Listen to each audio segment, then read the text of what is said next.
Well, good afternoon. Today at Canucks This Week, we have published author Patrick Johnston, our Canucks beat writer. We'll get into his book about Gino Odjick later on. Patrick had a very successful book launch yesterday. Nice to see a lot of the big faces in sports media, heavy hitters. Even Matt Sakaris put down his knife and fork and showed up to the event. It was nice to see. And Snail, yeah, I mean, if Yeah, you Stan direct Smeal, Farhan people, Lalji, Jeff JPat, not flat JPat, three-dimensional JPat. yeah, rough give or take. I mean, I was telling you, it's give or take the 10th anniversary of the launching of the podcast. Yeah, awesome. Well, we'll talk a bit more about your book later. I wanted to start as usual with the Canucks, and this team both can bore me and fascinate me because and I know we keep talking about this every week. Right. We're at this US Thanksgiving mark pretty much next Yeah. week where teams are what they are. The margins are slim. Yeah. This team's dealt with a ton of injuries. They're certainly not so far out of it that you think the season's over already. Right. But it's almost like they play up to good teams and they might get the loser point, but they don't quite succeed, and then they play down to bad teams and Sure. and so a lot of the games are very similar, but they're showing a grit and a fight back. Yeah. Um, that I think we have to admire a little bit, and that leads you to believe that whether, regardless of what people think of Adam Foote, is that he has this team at least in the right headspace. Maybe they're not getting the results, maybe they're not talented enough, Yeah. but they're showing a lot of the right stuff that should keep you interested, right? Do you agree? Yeah, on the whole, yeah. I mean, yeah, let's remember at the same time, for all the vibes, maybe they're still seventh in the division. I hate to kind of be the negative Nelly here, but No, they that's are fair. they're score the reason why they have been fun a lot of the time is because they're scoring goals. The problem, of course, is they're giving up too many goals. They're doing the most in the league. They scored the sixth most in the NHL. Like that, the games are not boring from sort of emotional stakes perspective. Um, I think you're right. Like the sort of it is an interesting team to be around. There's not the sort of persistent sourness we kept running into last year for all the obvious reasons. Um, there's still the element of, I mean, as I wrote last week, like Quinn Hughes, you could see it at times, and I think he talked a little bit about this yesterday with Ian McIntyre, but like, there are things about the season that are inevitably going to be frustrating, and the truth of this team's stance. And Adam Foote talked to me about this yesterday, and I wrote a bit about it with him and with Quinn Hughes and Elias Pettersson and how well they're both playing. It's a team that has a couple things going on, which is, first of all, the top players are playing well. Like the Canucks are doing well when Pettersson and Hughes and Phil Pronik also are on the ice, and Thatcher Demko, before he got hurt, playing pretty well. Like they were getting big contributions from big players. The problem is that those, I mean, other than the goalie, those guys can't play the whole game, and so there is an aspect of this team being a young team, patching some holes a little bit. Obviously, there's no real second line center, and sort of this hope and belief that Foote was talking about, that you're trying to take some take some hits now for long term benefit. And a bit of a belief, especially if you look at, say, some of the they are running out two rookie defensemen, right? Like Elias Pettersson Jr. And Tom Verlander, who I think has been really quite good since not a great first game, are being given an opportunity to make mistakes.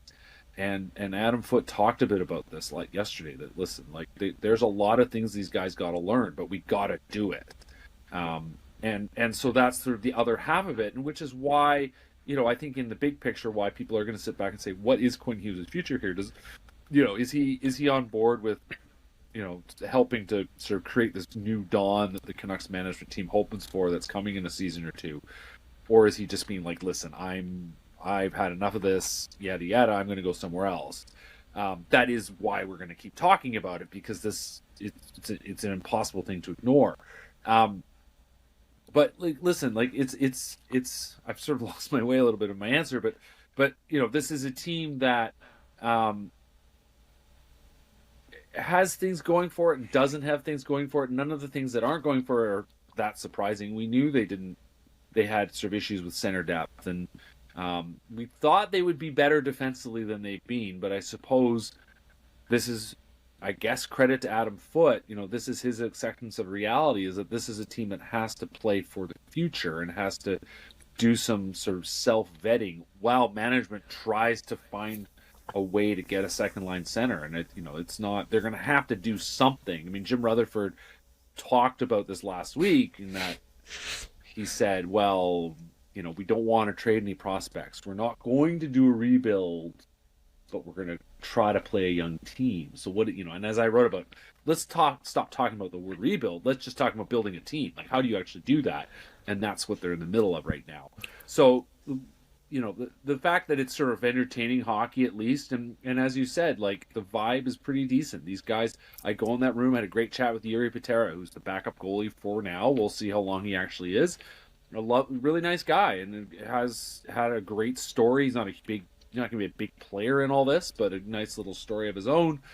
And we looked across the room, and there's Linus Karlsson and Max Sasson, who are the fourth liners, as I've been calling them, the Calder Cup line. Obviously, Arshdeep Bains has been sent back to the minors, but those guys are there, and they're sitting there, and they're smiling, and every day, almost every day, I have some kind of generous exchange with Sasson, because he's just a good guy. And Elias Pettersson, I talked to today, just sort of about the nuts and bolts of what do you do when you're getting ready for face-off. Like, there are good things in this team. Kiefer Sherwood, who just is a calm. He's such an energetic player, but he's sort of such a calm, collected, and sort of reasonable guy. And Drew O'Connor, kind of similar. There's lots of good little things here. I talked to Elias Pettersson yesterday, who's, I think, playing with a bit of a chip on his shoulder, and good for him.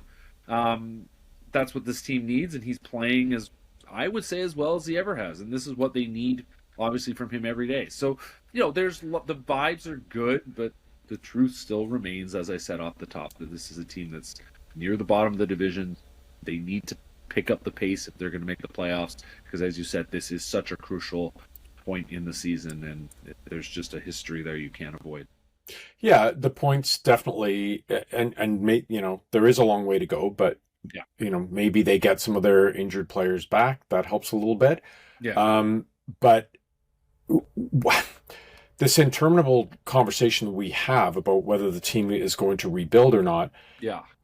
We've seen over the decades that the Canucks have been in most people's hearts in this city, in this province, that, there have been some very, very bad teams, like teams completely bereft of talent. It's more of a summer project to go through the Jason Herders and Dan Woodleys of the top 15, top 10 draft picks that just never panned out. When you look at how you would build a winning team, right? You wrote a piece yesterday about Quinn Hughes and Elias Pettersson, and when they're on the ice, what that means to the Canucks, and what it means, more importantly, when they're not. Right. And while yes, you look at their spot in the standings and it can be very doom and gloom. Calgary don't have a Pettersson and a Hughes. No. They have a couple of foundational pieces that are very difficult to acquire. And Pettersson's not scoring at the rate that we thought he would be, maybe 2-3 years ago, that he would continue on that trajectory. But this year is a lot better than last year overall.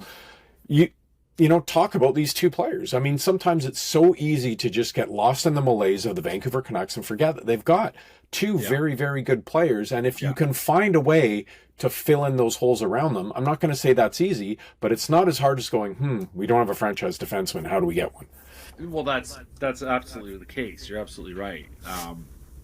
Like they're still in a good spot. Like that.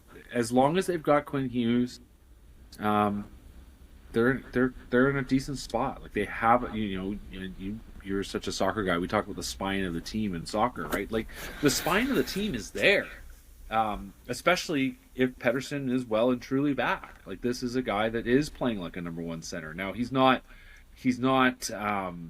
You're still wanting him to score more, but he's scoring at a point per game pace. He's taking big face-offs. He's playing well defensively. I mean, he's always played well defensively. He is back to his aggressive puck-carrying self in the offensive zone. The puck is now bouncing for him. I mean, he would probably we didn't have an argument. I talked to him yesterday, and he sort of pushed back, like, well, like all you guys ever talked about was scoring points, and I said, well, no, that's not true. I said overall you're just playing well, like but I suppose his counterpoint was like, listen, I just wasn't getting any luck. I wasn't having any luck, and now he's getting it, and he should be. It's the old, you got to be good to be lucky, and lucky to be good, so on and so on. He certainly wasn't doing enough to create his own luck, and now he is, I think. Although he still needs to shoot more. It is a team that does have some good foundational elements. There's absolutely no doubt about that. And even if the Demko thing is interesting because there is an case out there that I have some time for, that we overrate the importance of goalies, that fundamentally the overall quality of your team is what matters. I mean, look at the Edmonton Oilers. They made it to the Stanley Cup final 2 years in a row with Stuart Skinner as their number one. Now, did they lose because Stuart Skinner was their number one? There's also a case to be made that maybe in that case the goalie does matter. Certainly you can, our friend in Toronto, Steve Simmons, who I do a video with every week, would argue that Sergei Bobrovsky, all that matters is that he has been a great playoff goalie. And that's not hard to argue against. That in the end, what we do know is you need big performance of your goalie. Whether you can predict who it's going to come from is a different question. Anyway, the point is that this is a team that has a lot going for it. That said, the whole remains, and I've already talked about it. Like, as long as Filippino's out, and I don't think we don't know. They say he's been doing better, but he's clearly not skating, clearly not doing anything any exercise. So you have to start moving forward, saying, okay, who is going to be the second line center? Canucks need to solve that problem, and no matter what, especially if they really do want to try to make the playoffs this year, that is a hole they have to fix. And we certainly know that Patrick Allvin and Jim Rutherford especially have been always trying to get ahead of the market, find players out there. So how do you go get, I don't know, Nazem Kadri or a player like that? It's going to be difficult. You're going to have to move somebody. And so you start wondering, well, who could they move? And especially if they don't want to move any prospects. And there's a guy like Connor Garland, I think maybe might be an interesting player.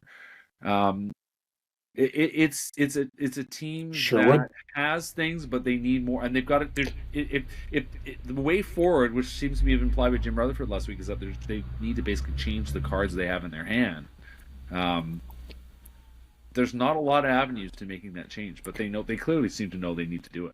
No, and it's a tough question, as you said, because how do you get better? I mean, yeah, I've just mentioned Kiefer Sherwood because he's a free agent and his price is clearly going up, but he's meant so much to this team. But with how much he's meant, they're still not in a playoff position. So strikes me as being an absolute playoff peach for someone with his energy, his physicality, and the fact that he's chipping in those goals as well.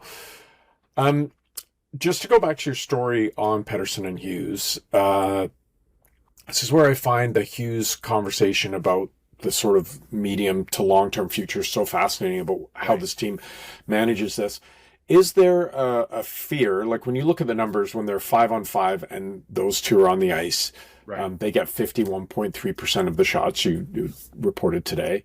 But in the time when they're not on the ice, they've got 44% of the total shot attempts. So it just really shows what zone they're playing in when those guys aren't out there. Is there a danger? We've talked a lot about the schedule. This is a nice anomaly for them here, playing Dallas on Thursday, only game within 5 days. The NHL prides itself on toughness and sitting out. Is there a danger of overplaying both these guys, especially since we've seen Hughes?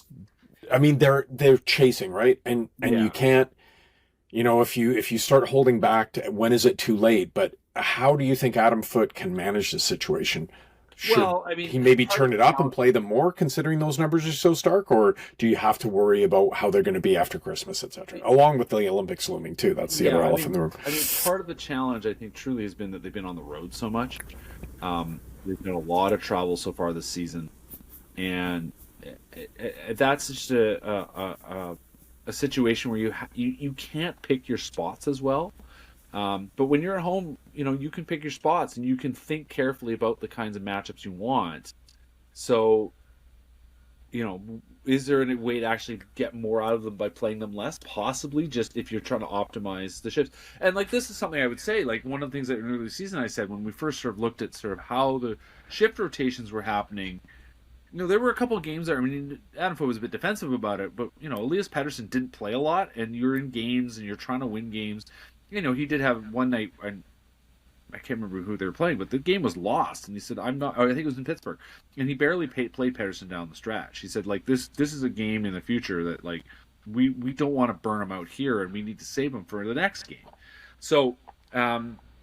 They have thought carefully in those terms, and I think Foote has gotten a little bit more strategic and a little more like smart in how he's handled certainly Pettersson's ice time. Hughes is just playing a ton. I mean, we know Hughes was dealing with some kind of aches and pains. I think we suspect it was his groin. He's a guy that eats minutes. He loves it. He's going to go hard. He's going to play as much as he can. He perhaps is a bit more of a worry. I mean, Pettersson obviously missed time, and he suggested he was dealing with knee tendonitis, and certainly a week or two ago when he still wasn't scoring, playing well enough, but still not scoring, not accelerating for people. There was sort of this notion that we could say that like maybe the knee thing was a little more serious than anybody had ever really truly acknowledged. I'm not so convinced of that now. I think he's fundamentally playing the way I thought he would play and making a difference. So, is there a worry there because there is past sort of a knee sort of wear and tear kind of issue? I don't know. But certainly Hughes, we can just see recently, and even last spring, ran into some sort of structure, physiology challenges. But he's already playing a ton. So I don't know how much more you can actually truly play him.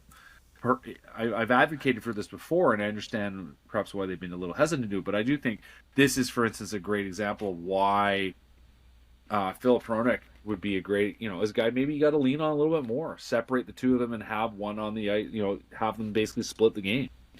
And that way one's always on there controlling the game. And Filip Hronek has had a really mature season.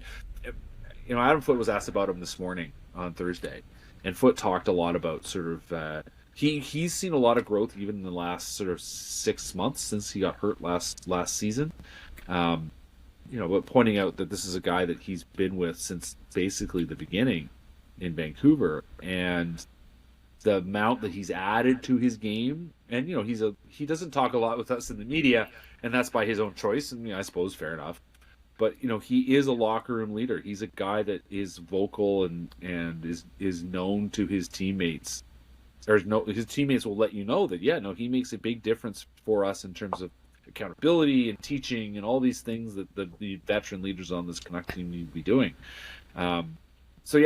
Listen, I can see a way where they actually lean more on Hronek to help the Hughes situation, but then you become in a question: can you afford to lean on two guys that much, given the length of the season? Given to make the playoffs with the Olympics.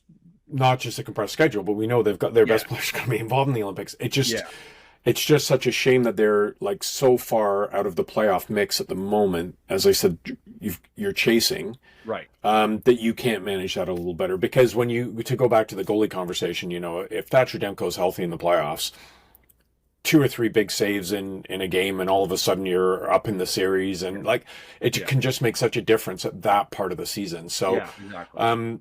There's a long way to go yet, even though we talk about this small post and where they are. Everyone did their, hey, we're 25% through the season, let's give the Canucks a grade. Like, everyone does that now, right? So generally people are pretty disappointed in how the season's gone. But, I think that if you look at how the team is structured, and we've been talking about center all year, and yes, there's work for obviously for Jim Rutherford to do. I don't know how he's going to do it, because prospects, draft picks, I don't see another way to solve that problem. You're picking up a David Kampf, Lucas Reichel, bargain bin is, you have to be, you talk about lucky, you have to be incredibly lucky to hit on the bargain bin. So, well, I don't know what you see as it. There's been some good stuff in our prospect stuff. Steve Young does a weekly power rankings for prospects, and I also saw Craig Button did. The Canucks are generally ranked very low in terms of their overall prospects, but their top end prospects, they call TSN. Craig Button calls them the core 4. There's some real thought about how Braden Coots fits in, and about, obviously Vilander. Lecky or Mackey maybe is the one piece you could sacrifice. But I don't know. It's that Quinn Hughes thing, right? If he's here for the long haul till Coots comes along, you can see a path. Yeah. But if like this time next year, it's like, no, it's not happening. I'm not going to stay here. You can't get him to sign an extension. Then your hand's forced, right? So I don't know when you think that a move could be made. We've talked before about Rutherford being more aggressive and not waiting until the deadline, but this team is so in the middle of everything. You can make an argument that they really are the glass half full, glass half empty team in the NHL. Truly. Yeah. Yeah, they truly are. And the thing I come back to is the sort of philosophy that we've always seen from Rutherford and essentially Alvin, because he's learned from Rutherford. But the idea that you listen, it's true of all general managers, but these guys are so very much the sort of example of it, that you are always trying to build a new team, right? Like, you are always trying to make your team better. You're always looking for trades. You're always poking around the edges of the roster and seeing how, maybe can we make this better? Can we add a player that'll make us better? And, the best example of this was 23-24, the idea of adding Nikita Zadorov. And it was around this time, right? It was late November, if I'm not mistaken. And that was a defenseman that, it was a bit of a dart throw, but they were like, I think this will make our defense better. And he did end up in the long run. In the playoffs, he was fantastic. Let's not forget, he was their best player in the playoffs. But there's an example of the kind of move you made, not a lot of risk, and it may bring you marginal gains. So them poking around and constantly trying to do that kind of move. I mean, David Kampf is an example of that. He's not a great offensive player, but he gives you a little bit more defensively, a little more stability in the center ice role. In a job that, like, right now, Lucas Reichel has not been able to do the job. And it's similar kind of throw a dart. Here's a young guy. Maybe if we can give him some ice time, maybe he can figure it out. And they played him, and he just, in the end, beautiful skater. I enjoy watching him stick handle the puck, but he has really struggled to finish in the NHL. He struggled in Chicago. He struggled here. So the search will continue. There's no doubt about it. They knew going into the offseason that it wasn't just that maybe they had doubts about Phil Hedl. They just knew they needed more depth in center. And so now here they are again, looking for a centerman that they've been talking about months and months and months and months and months and months for. Now, I don't think they'll find a direct replacement for JT Miller. Side note, by the way, as I noted, I think recently, like, Miller's having a hard time in New York. That was a bullet that they put in the chamber themselves. They've dodged it. Like, they are not dealing with that play. They have a very handy Marcus Pettersson on the roster. They have a team that is more sort of structured the way they want to do it, but now, of course, they've got to fill that center hole. And as we've already said a couple times, in the end, it's going to be a complicated one to fill. And how you do it, you're probably going to have to move off somebody you currently have.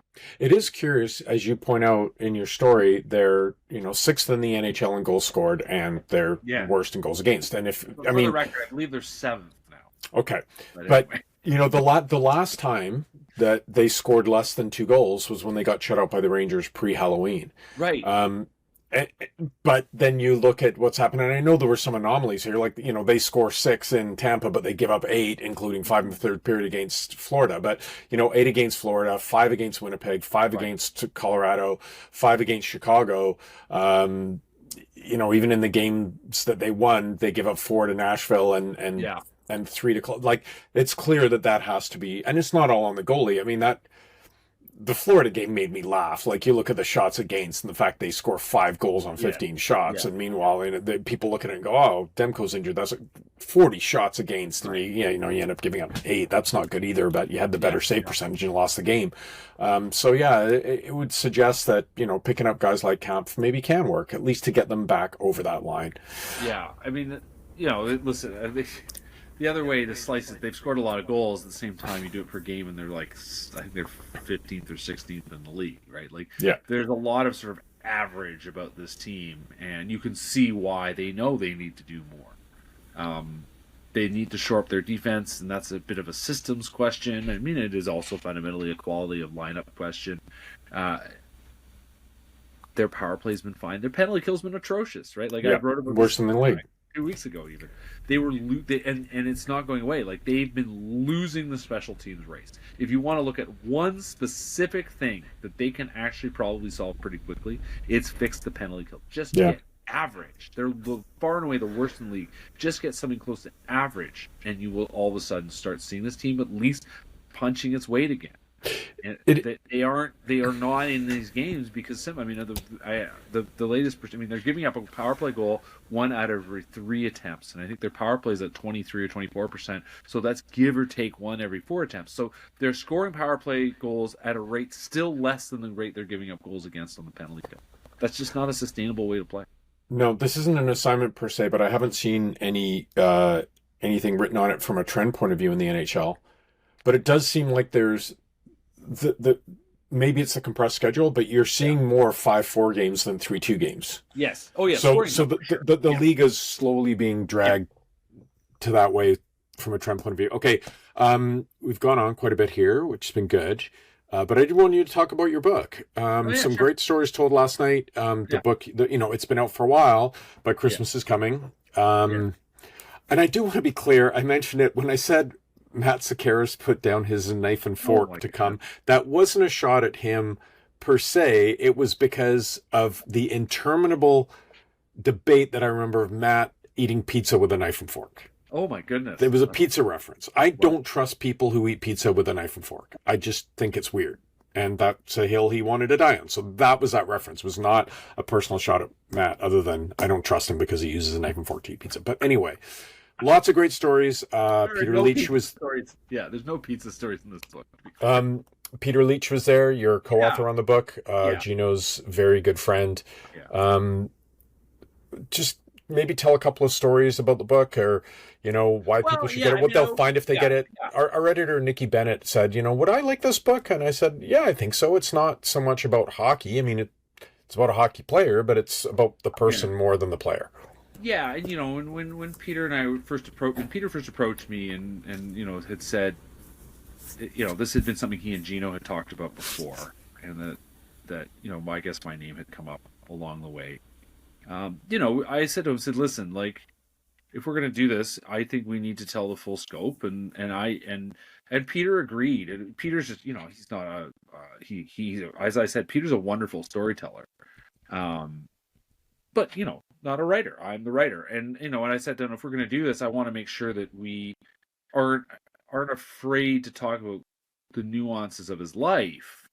And his relationships and who he spent time with and how he was as a parent, and so he did obviously have issues with alcohol in his youth and these sorts of things. But I thought these are important to tell a story because this is something that people care a lot about.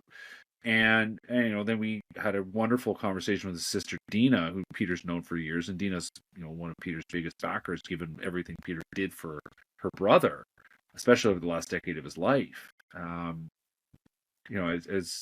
she said to me, listen, like, Peter did everything for Gino. That when Gino was sick and looked like he was going to die in 2014, Peter was there who drove him to the hospital. Peter was the guy who spent all the time with him, and then in the decade after that, that Gino, as his health sort of went up and down. It was always Peter. There wasn't any, his family. There wasn't. She said, I'm as guilty of this as anyone. Like, I didn't go out to give him a break, and so this was for Peter, was a deeply personal thing. He wanted to tell the story of his friend, and raise him up, as both he and Dina have both said. And there was a book that it covers all kinds of ground. Like, I read the reading I gave last night is the chapter 1. And I sort of partly chose it because Stan Smeel was in attendance, and Stan plays a big role in the story, in that part of the story, which is that there was a sign in January 1991, a fan in the crowd at the Pacific Coliseum holds up a sign and says, Gino's tougher than Saddam. And of course, the U.S. was set to bomb, and the U.S. and its allies were set to bomb Iraq, and so Saddam Hussein's in the middle of the news, and Gino nudges Stan Smeel and says, "Which one out there is Saddam?" and as if he's talking about one of the players, and just but then what? And it's sort of this story kind of got relayed off into the the hockey reporting world as it happens, and sort of this notion of, well, what a country bumpkin, he doesn't know anything. And what Stan confirmed for me with it, really, no, Gino knew. Gino had a huge grin on his face, Stan said. He said he could still remember the smile on his friend's face.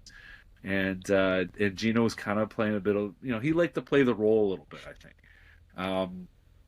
The other contender for all this was talking about how Gino, for the reading, I should say, was basically how Gino became a hockey player. Here he was in the fall of 1988, and he's not sure he's going to play hockey anymore. He's a teenager. His high school girlfriend is pregnant again, and so he's going to be a father again. And actually, there was another young lady he was intimate with, and she was also pregnant. And Gino wasn't sure what he was going to do. He thought, well, I guess I'm going to have to become a welder, or maybe I'll become a cop. He hadn't even signed up. He'd played midget hockey the year before, but he hadn't signed up for the season there. And was off in the bush hunting. And he had signed up for this welding course, so he'd have to move down to Ottawa. And his mom Giselle was concerned, and so she called up a old family friend of theirs, a man named Louis Branchot, whose son was playing junior hockey for the Hawkesbury Hawks. And she sort of said, well, you're down in, I think you go down, Ottawa, is there a men's league team that we can, he's going to need things to do that, he's going to be idle. He needs things to do. And he goes, well, why doesn't he go try out for my son Michel's team? And next, basically the rest is history. Gino shows up, and Bob Hartley, and this, this is, by the way, I in the end didn't end up talking to Bob, but the story has been relayed in pieces around in other reporting and other one of the sources for the book was Bob Marjanovic, the Moj, the longtime sports radio host here in Vancouver, his own podcast now. Moj interviewed Gino, and one of the things, Gino told a lot of this story. And basically Bob Hartley looks at this big kind of lumbering teenager and, I have enough defensemen who can sort of clear the front of the net or can make a pass. What I really need is I need some toughness to play up front, and you want to try.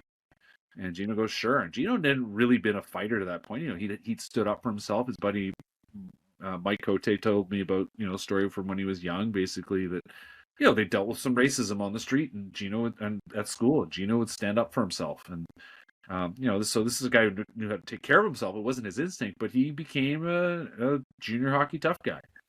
And he spent a season doing it with Hawkesbury, which was a sort of a junior A team. And along the way, Hartley basically says, listen, if you keep up with this role, I will help you get to major junior next year. And obviously this is the time of the heavyweight and all that kind of stuff. And he ends up in Laval, and there's lots of that. I mean, the story, the Gino, the sort of hockey career was so well known, but how he got to be the guy that he was important, I think, for us to tell. And, that was a lot on me. Just, I ended up getting a hold of Paulin Bordelot, who was his first coach in Laval, and a bit of an under-discussed story in the history of Quebec hockey. About former Vancouver Canuck, by the way.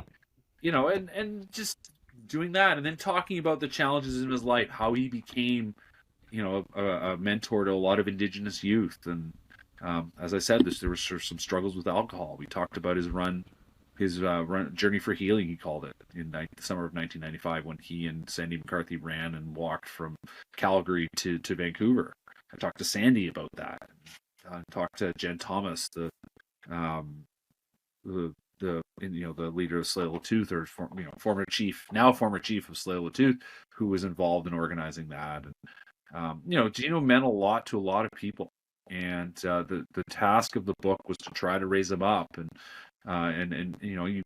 the story, as I said, when you're young, they always say, no, don't meet your heroes, right? You're only bound to be disappointed. And Gino, Gino was certainly someone that, I appreciated playing for the Canucks when I was young. And certainly someone I, growing up in Dunbar, with someone I'd see around the neighborhood.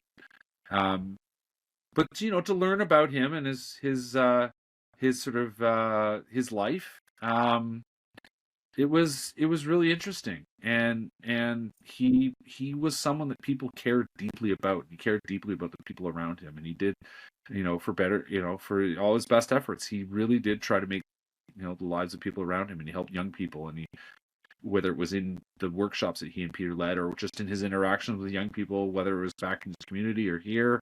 They spoke with a young guy named Stefan Friday, who runs a website called Hockey Indigenous. He's sort of tracking the legacy of Indigenous hockey players in the NHL.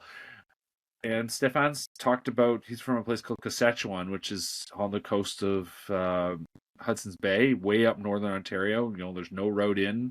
There's a lot of sort of social problems there. And Gino and old sort of a former NHLer who's also from the community, from Gino's community, called Jean Chabot, who played in the NHL, and then Jonathan Chichu before he actually became an NHLer, but he'd become quite a prominent junior player. The three of them came and put on a little sort of hockey clinic, and Stefan, it stuck with Stefan all his life, and now he's he's become a bit of a leader, Indigenous leader in his own right.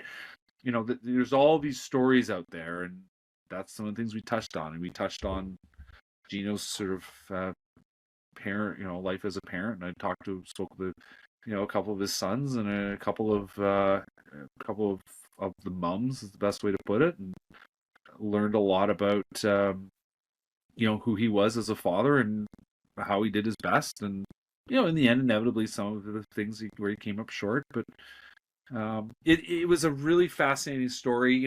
Gino's treatment, he had a genetic heart condition in the end that he basically underwent chemo. It's not cancer, but he underwent chemotherapy for it. So he talked to a couple of his doctors there, and he didn't, the treatment that he used on him wasn't groundbreaking, but he certainly was a proving ground for a treatment that was still pretty new at the time. And there's patients now, like his doctor says, there's patients now that benefit from what they learned from Gino. And yeah, talking about the legacy of his life, and in the end, Peter and I decided. Peter was there at the end of Gino's life, and Peter and I decided that it was something that we wanted to tell, and Gino wasn't. I mean, undercurrent of the story, and I suppose if I was able to get a chance to sort of do it again, there's another way to go at this. When you talk about Gino, and he couldn't be alone, and Gino's sort of need for companionship, whether that was sort of from a sort of in a loving aspect or just in a friendship aspect. And a real undercurrent to the story was Gino's sort of desire to be with other people. And even at the end of his life, he was with someone that cared about him. And it was a fascinating.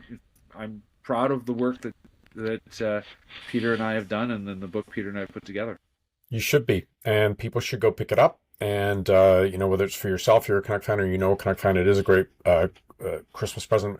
We'll be running an excerpt on our website coming up soon. But check out all of Patrick's writing, theprovince.com, vancouversun.com. Sign up for our newsletters, register. You'll get all this great stuff.